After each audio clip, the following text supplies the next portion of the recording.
It started like any ordinary day in Cebu, Philippines, as I spent my time at home browsing the internet. As usual, I logged onto an online store that sold various unique and antique items. While scrolling through the listings, my eyes landed on a strange doll named Labubu.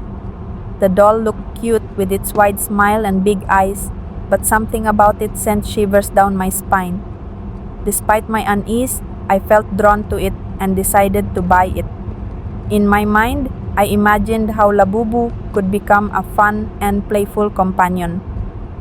A few days later, Labubu arrived at my home, a traditional house located on the outskirts of Cebu, surrounded by trees and the sounds of chirping birds. I placed the doll in the corner of my room, which was decorated with posters of my favorite K-pop girl groups such as Blackpink and Twice. At first, everything seemed normal. However, when night fell and the sounds of cicadas filled the air, I was awakened by a strange little laugh. The sound seemed to come from within the doll. I tried to ignore it, thinking it was just my imagination. But as time went on, the sound became more frequent and my fear deepened. Days passed and the oddities began to escalate. Occasionally, I would find Labubu in different positions, as if it had moved on its own. My friends who visited began to feel uncomfortable. They noticed Labubu's eyes seemingly following their movements, and I could sense their fear.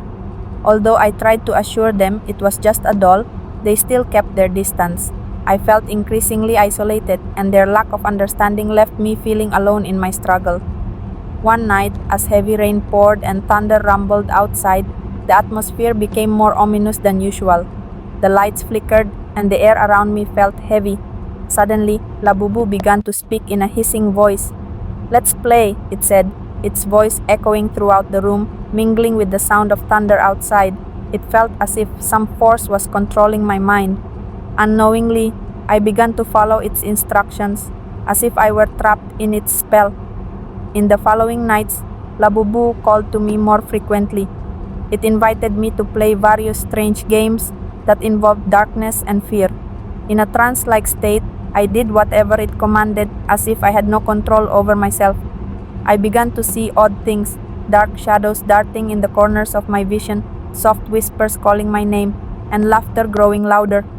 The sound seemed to remind me of the K-pop songs I used to listen to, but with a much more sinister tone. My family, living with me in the house, began to feel the impact of these strange occurrences. They saw me talking to myself, laughing for no reason, and behaving oddly. One night, as the whole family gathered for dinner featuring local dishes like adobo and sinigang, I felt Labubu's pressure on me more intensely than ever. In a daze and trapped in the doll's enchantment, I grabbed a kitchen knife and attacked them one by one. Terror swept through our home as screams and cries echoed, mingling with the relentless sound of rain. When my awareness returned, I found myself sitting amidst the chaos, surrounded by the lifeless bodies of my family. Labubu, with its wide smile and gleaming eyes, sat on my lap as if celebrating its victory. At that moment, I realized that the doll was not just a toy, but an evil entity that had seized control of me. After that incident, I was trapped in Labubu's shadow. In my mind and soul, I witnessed everything that happened, yet I could do nothing. The doll had taken over my life, and I knew I would forever be its prisoner. In the darkness of the night, Labubu's voice continued to echo, "Let's play again." The voice mixed with the sound of the wind howling outside, as if the forest surrounding me was also affected by that dark power. As time passed, my fear deepened. Every time I tried to resist, Labubu would laugh and I felt myself sinking further. In my thoughts, I struggled to uncover the origin of the doll. I began researching online, hoping to find clues that would help me understand what was truly happening. I came across several articles about cursed dolls, dolls that had caused numerous tragedies in homes worldwide. My isolation made me increasingly anxious. One night when I couldn't sleep, I decided to perform a small ritual to try to banish Labubu. With candles and salt, I set everything up in the living room. In the dark, I began to call upon spirits to help me, but as the night deepened, Labubu's laughter grew louder, as if it were challenging me. "You think you can get rid of me?" it hissed, trapping me in deeper fear. My family, growing increasingly concerned about my behavior, sought help. They contacted a local shaman known for his ability to deal with supernatural matters. The shaman came to our home and performed a ritual to cleanse our space. However, as he burned incense and called upon good spirits, Labubu seemed to grow angrier.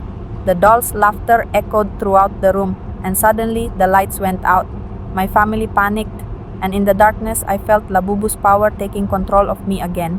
In a trance, I couldn't stop myself from attacking the shaman, who was trying to protect us.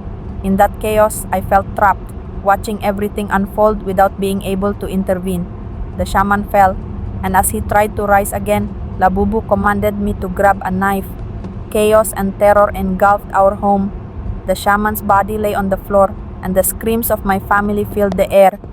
When my awareness returned, I found myself sitting in the middle of the turmoil, surrounded by the lifeless bodies of my family and the shaman.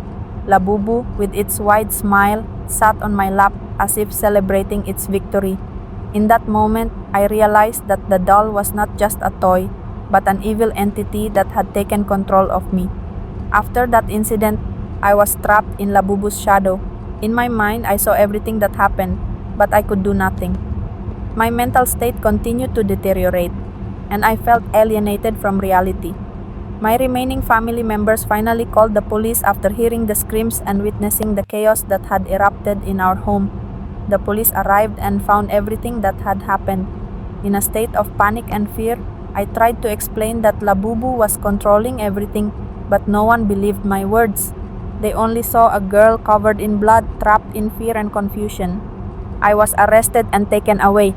During the ride to the police car, I caught sight of my family's terrified and betrayed faces.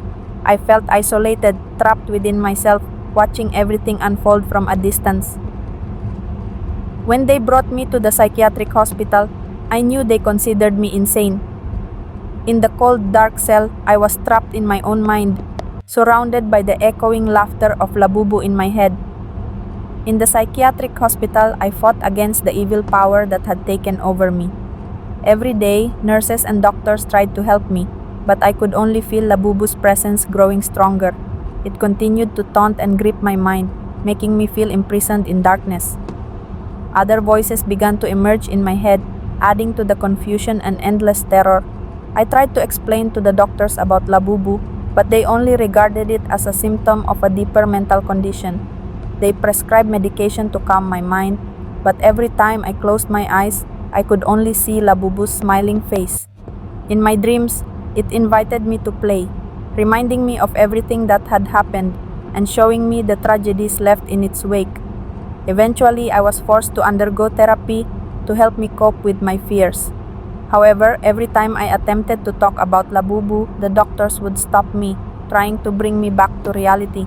This helplessness only made me feel more trapped, as if I were caught in two worlds, one where I fought against the evil power, and another where everyone deemed me insane.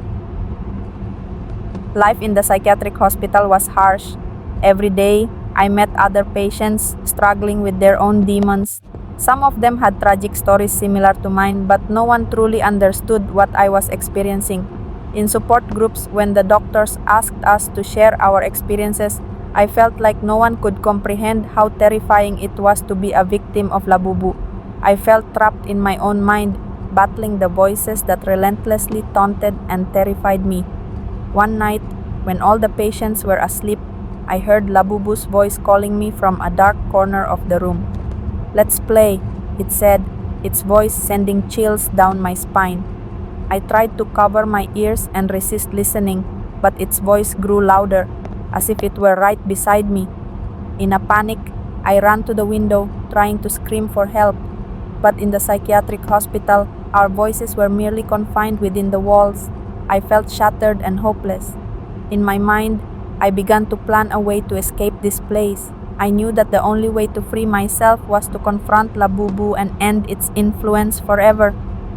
I started collecting items that I could give to the nurses, hoping to use them to devise a plan.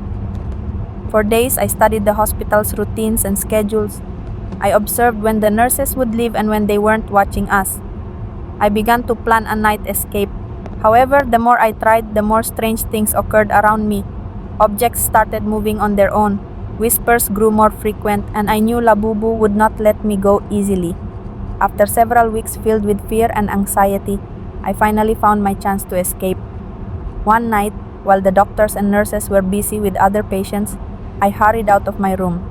In the darkness, I ran down the hall, avoiding the flickering neon lights. My heart raced, and I felt as though Labubu was chasing me. I could sense its presence behind me, as if it did not want me to leave. When I reached the exit door, I stopped. In front of the door, Labubu stood, its wide smile sending chills through me. "Where do you think you're going?" it asked in a creepy voice. In an instant, all my courage evaporated. I felt trapped between two worlds, one of reality and the other dominated by Labubu. I ran back into the hospital, but this time Labubu controlled my steps. In a trance, I could no longer distinguish between dreams and reality. All the patients and nurses around me looked at me with confused faces, but I was trapped in another world created by Labubu. It invited me to play in a game I never wanted to participate in. In the darkness, I felt Labubu's power growing stronger. It taunted and whispered terrifying things into my mind. "You will never escape from me," it said, its voice becoming more dominant in my thoughts.